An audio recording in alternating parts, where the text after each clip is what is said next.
कुदरत ने एक और निज़ाम खेला, कुछ ऐसी चाल चली कि पाकिस्तान की झोली में लाके एक और मौका डाल दिया।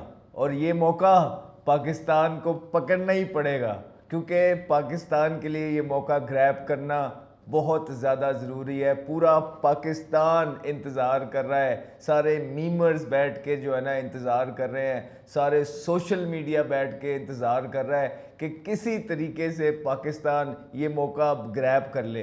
पाकिस्तानियों को ये बांग्लादेश से मैच जीतने की खुशी नहीं हुई, जितना इस एहसास की खुशी है कि पाकिस्तान को एक और मौका मिला है अपने आर्च राइवल्स को करारा जवाब देने का, और फिर सोशल मीडिया पे इस जवाब की खुशियां मनाने का। और क्यों ना हो, जो पिछले दिनों सूर्या कुमार यादव ने किया है, जो स्पोर्ट्स के मैदान को उन्होंने एक पॉलिटिक्स का मैदान बना दिया, और जो बयानबाजी उन्होंने दागी है वो कुछ हज़म नहीं हुई यहाँ पे लोगों को। और जिसके बाद पाकिस्तानी प्लेयर्स ने भी हार के ही लेकिन जवाब ज़रूर दिया। इट शोज़ कि कांटा पका हुआ है, जो भी हो जाए पाकिस्तान जीते हारे वहाँ ग्राउंड के अंदर पाकिस्तान पूरा पूरा जवाब देगा। और परफॉर्मेंस से तो देनी ही पड़ेगी अभी, लेकिन मुंह के लफ्ज़ी वार भी जो हैं, जो हाथों के जेस्चर्स हैं, जिस तरह 6-0 या जिस तरह ये सब चलता रहेगा। ये अब आपको बर्दाश्त करना पड़ेगा भारत को, क्योंकि ये भारत ही तो है जिसने ये प्लान किया था, जिसने ये स्टार्ट किया था। तो जब आप कोई चीज़ स्टार्ट करते हैं तो फिर पूरा हौसला होना चाहिए, समझ गए होंगे। हाँ, हौसला होना चाहिए। तो अब मेरे ख्याल से एक गोल्डन अपॉर्चुनिटी है, जिसमें 2 बॉलों पे आउट होके तीसरा बॉल ट्राई नहीं हो जाता ये यार, ये पहले 2 बॉल ट्राई हैं, ये तीसरा अब ठीक है। तो वो पहले 2 बॉल समझो पाकिस्तान टीम को हमने ट्राई बॉल दे दिया, कोई मसला नहीं, उन्हें इस बारी कर लेना। ताड़ी मेहरबानी जे हाथ जुड़े ने। फखर जमान मेरी जान, जाग जाओ, जाग जाओ, याद करो। बल्कि आई वुड से कि अपनी वो पुरानी इनिंग जो 10 साल पहले आपने खेली थी भारत के ख़िलाफ़ वनडे में, वो देख के जाना, क्योंकि पाकिस्तान की अवाम आपसे बड़ा एक्सपेक्ट करती है। पाकिस्तान ने आपके ऊपर बड़ी इन्वेस्टमेंट की है, हम सारों को आप पसंद हैं, लेकिन अनफॉर्चुनेटली आपकी T20 की परफॉर्मेंसेस जो हैं वो अभी तक निकल के नहीं आ रही। और इस जवान टीम के अंदर ही तो आपने परफॉर्मेंस करनी है, क्योंकि पाकिस्तान की बैटिंग लाइन जो है टोटली फ्लॉप चल रही है, टोटली। स्पेशली टॉप ऑर्डर जो है फ्लॉप चल रहा है। चंद आध 1-2 प्लेयर्स हैं नीचे से आके जो आपको मैच में लाके खड़ा कर देते हैं। तो फ़खर ज़मान ज़रा मेरी जान जागो, जागो, बड़ा ज़रूरी है मुल्क के लिए ये मैच जीतना, और आप पे जो इन्वेस्टमेंट है उसको जस्टिफाई करना बहुत ज़रूरी है। फिर साइम अयूब, अगर आप खेलते हैं तो यार ज़रा थोड़ा जा हलाशेरी फोड़ो, तो थोड़ा सा कुछ नहीं होता है, हो गया जो गुजरता है। अगर आप खेलते हैं, आई वुड स्टिल से कि मोहम्मद हसन नवाज़ को जो है प्लेइंग 11 के अंदर आना चाहिए, और हारिस को टॉप ऑर्डर में चले जाना चाहिए, और साइम अयूब को एक्स होना चाहिए टीम से। ऐसा नहीं कि बिल्कुल ही टीम से बाहर निकाल दें, लेकिन साथ साथ रखें। अभी अच्छी फॉर्म में नहीं है, और आउट तो वो बेशक कर रहे हैं, बड़ी ज़बरदस्त बॉलिंग कर रहे हैं, लेकिन पाकिस्तान को उनसे रन्स चाहिए। आप देखिए कि एक टीम का बैलेंस होता है, मैकेनिज़्म होता है, और पाकिस्तान के टीम के बैलेंस के हिसाब से पाकिस्तान को पावर प्ले के अंदर ये अपने प्लेयर्स से स्कोर चाहिए, फ़खर जमान से, साइम अयूब से, जो कि नहीं हो पा रहे हैं। इस तरह प्रेशर, एडिड प्रेशर पड़ा है साहिबजादा फरहान पे भी, सारी रिस्पॉन्सिबिलिटी उन पे आ रही है। तो आपने एक दूसरे को लिए आसानी पैदा करनी है, आपने चिप इन करना है, और बहुत ज़रूरी है पावर प्ले। पावर प्ले बहुत इंपॉर्टेंट होगा, बिकॉज आप देखिए कि इधर सब कॉन्टिनेंट के अंदर जो प्लान्स बेसिकली ज़्यादातर बनते हैं जब इस तरह का पिच है, एक तो मसला ये है कि ये बाउंड्रीज़ पूरी हैं, ठीक है, ये छोटी बाउंड्रीज़ नहीं है, ये कोई लीग नहीं हो रही है, ये टूर्नामेंट हो रहा है, बड़ी बाउंड्रीज़ हैं। फिर स्पिनर आ जाते हैं, और ऑलरेडी यूएई की कंडीशन स्लो है, तो वो स्पिनर्स को लंबी बाउंड्री पे हिट लगाना जहाँ ऑलरेडी टर्न हो रहा है वो बड़ा मुश्किल है। तो टीमें क्या करती हैं, वो पहले 6 ओवर पे जब बॉल नया होता है और सर्कल के अंदर सिर्फ जो है ना, सर्कल के बाहर 2 फील्डर्स अलाउ होते हैं, वो वहाँ पे धावा बोलती हैं, पूरे तरीके से जाती हैं। वो कोशिश करती हैं कि 6 ओवरों में 65-70 रन भी हो जाएं, ताकि मिडल के अंदर हमें ज़्यादा चांस लेने की ज़रूरत ना पड़े, और जो है एंड में विकेट्स इन हैंड रहें, और हम जो है ना उसका फ़ायदा उठाएं, धाबा बोलें। जब दूसरी टीम डिफेंस कर रही होगी, डिफेंसिव होगी आखिरी 5-4 ओवरों में, वहाँ पे पाकिस्तान अटैक करे, और ज़्यादा चांसेस होते हैं कि ऐसी पोजीशन के अंदर जहाँ टीमें डिफेंस पे चली जाती हैं वहाँ आप सक्सेसफुल होते हैं। और ये जो बीच का है पीरियड जहाँ पे चक्रवर्ती है, कुलदीप यादव हैं, अक्सर हैं, वहाँ पे पाकिस्तान को ज़्यादा अननेसेसरी रिस्क नहीं लेने हैं, विकेट्स बचा के रखनी और 7-8 करते हुए मैच को लंबा लेके जाना। लेकिन ये तभी हो सकता है जब पावर प्ले खुला खेला हो। उसके अंदर अगर 2 से 3 आउट भी हो जाते हैं पावर प्ले में तो इट्स ओके, क्योंकि सिंगल लेना तो आसान है ना इंटरनेशनल क्रिकेट में, वो भी T20 में फील्डर सारे खुल गए होते हैं, तो सिंगल तो कोई भी बैट्समैन ले लेगा। तो वो बीच वाले ओवर में अगर आपके 65 पे पहले 6 ओवरों में 3 भी आउट होते हैं तो बीच वाले ओवरों में आप 7-7, 6-6, 7-7, 8-8 चला के रखते हैं और फिर विकेट से नैन रख के आखिरी 4 ओवरों में जो है ना आप अटैक करते हैं। ये समझ आती है एक प्लान की। होपफुली ये बातें करना बहुत आसान है, लेकिन वहाँ फील्ड के अंदर जो इन दो टीमों के खिलाफ, एक दूसरे के खिलाफ जो प्रेशर होता है, उसके अंदर एग्जीक्यूशन जो है बड़ी मुश्किल है, बहुत ज़्यादा मुश्किल है। अभी तक रियलिटी ये है कि पहले 2 मैचेस के अंदर Abhishek Sharma was the lone warrior. Abhishek Sharma ने ना सिर्फ एक ज़बरदस्त इनिंग्स खेली हैं इस टूर्नामेंट के अंदर एशिया कप में, बल्कि उन्होंने बताया कि हिटिंग होती कैसे है। बहुत ज़बरदस्त बेस और बैलेंस के साथ खेलते हैं। देखिए अभिषेक शर्मा क्या है, लंबे हैं, ऑलरेडी लंबे होने का मकसद ये है कि उनकी रीच ज़्यादा है। मतलब एक छोटे कद का बल्लेबाज की टांग अगर यहाँ तक आती है तो उनकी यहाँ तक आएगी, जिससे वो दूर से लपेट जाते हैं। ये एक एज उनको है। फिर दूसरा, वो लॉन्ग हैंडल से खेलते हैं। लॉन्ग हैंडल क्या होता है, कुछ बल्लेबाज होते हैं जो ग्रिप को बहुत नीचे से पकड़ते हैं। अभिषेक है जो ग्रिप को ऊपर से पकड़ते हैं। इससे आप अपने आप को चांस देते हो कि छिक्के और लंबे लगें, क्योंकि उनका कद लंबा है तो वो ही कैन अफोर्ड कि बल्ले को थोड़ा सा ऊपर से पकड़े ताकि बल्ला जो है ना नीचे तक उनका चला जाए। तो ये कद लंबे के जो होते हैं कुछ एडवांटेजेस और कुछ डिसएडवांटेजेस होते हैं, लेकिन ये एडवांटेज की बात कर रहा हूँ। फिर जो उनका एक और इम्पॉर्टेंट फैक्टर है, आप देखें उनका बल्ला कहाँ से आता है। ठीक है, आप नॉर्मल प्लेयर, नॉर्मल हाइट वाले बल्ले की बात करेंगे तो उनका बल्ला जो है ना यहाँ से आएगा, जितने भी होंगे। अभिषेक का बल्ला यहाँ से आता है, तो इसको क्या मिलता है, ज़्यादा रेंज मिलती है नीचे आने में। और एक चीज़ अगर आप उनकी बैटिंग में देखेंगे कि वो उनका हर शॉट, चाहे वो ड्राइव भी मार रहे हैं, वो यूं नहीं मारते, उनका बल्ला पीछे जाके फिनिश होता है। इससे और फोर्स डेवलप होती है शॉट के अंदर।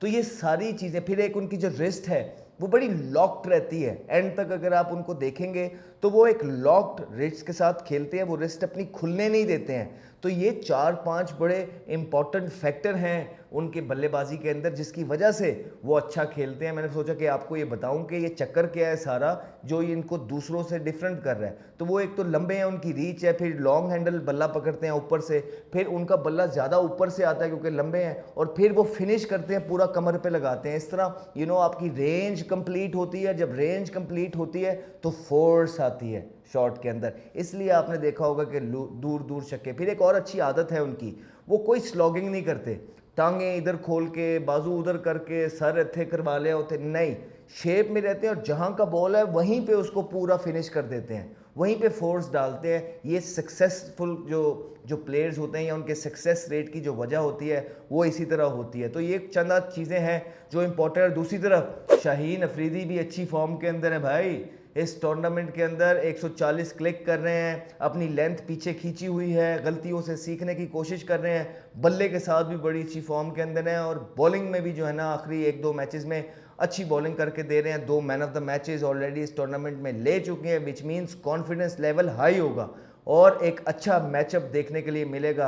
अगर शाहीन अफरीदी उनको थोड़ा सा लेंथ बॉल से स्विंग करना बीच से कामयाब हो गए तो वहाँ से अभिषेक शर्मा इतने कंफर्टेबल नहीं है कि उनको जब अच्छा बॉल आउट स्विंग होता है, मतलब अच्छी लेंथ से, अच्छे लाइन से, तो वो स्ट्रगल करते हैं। अगर तो शाहीन ने शुरू के अंदर उनको पहले 6 बॉल पहले ही ओवर जो है अच्छे एरियाज़ में डालने में कामयाब हो गए और किसी तरीके से ये विकेट चटका ली, तो भारत का नीचे कोई भी प्लेयर जो है इस तरह की फॉर्म में नहीं है कि जो एक थ्रेट नज़र आए। एबिलिटी बिल्कुल मौजूद है लेकिन फॉर्म इस टाइम नहीं है, परफॉर्मेंस एशिया कप में नहीं है, मौका उस तरह मिला नहीं है जो एडवांटेज होगा पाकिस्तान के लिए बहुत बड़ा। तो कहीं एक बल्लेबाज अगर उतार लिया जाए ऊपर से तो फिर देखेंगे कि भारत जो है किस तरह बाकी के जो बल्लेबाज हैं भारत के वो रिस्पॉन्ड करते हैं अंडर प्रेशर।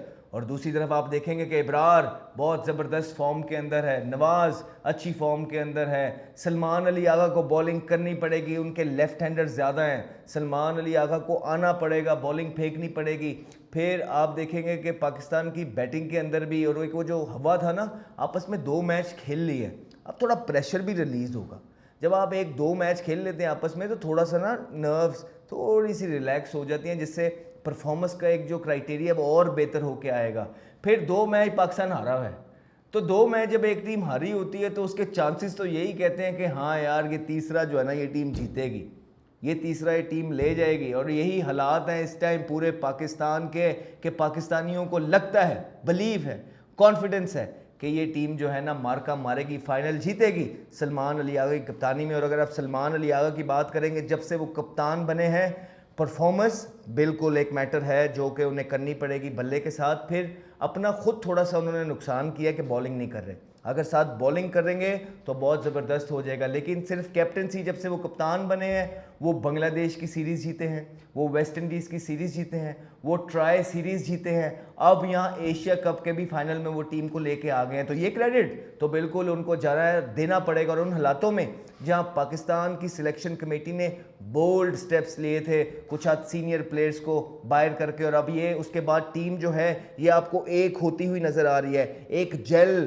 टीम नज़र आ रही है जो जीतना चाहती है। पूरे 11 के 11 लड़के या 15 का मकसद जो है वो एक है, वो है पाकिस्तान के लिए खेलना, बेशक आउट हो जाए लेकिन जो ना एक पाकिस्तान के लिए खेलना और आगे बढ़ना, ये इनका मकसद नज़र आ रहा है। और क्रेडिट जाता है यहाँ पाकिस्तान की सिलेक्शन कमेटी को, जिसका सेहरा मेरे ख्याल से हम पहले भी बोल चुके हैं, आकिब जावेद के सर जाता है। पूरे जो कौम थी या पूरा जो जो सोशल मीडिया की कैंपेन थी या जिन्होंने पॉइंट स्कोरिंग करनी होती है, वो तैयार हैं हर एक चीज़ के लिए, थे भी कि हमें मौका मिले और हम क्रिटिसाइज़ करें।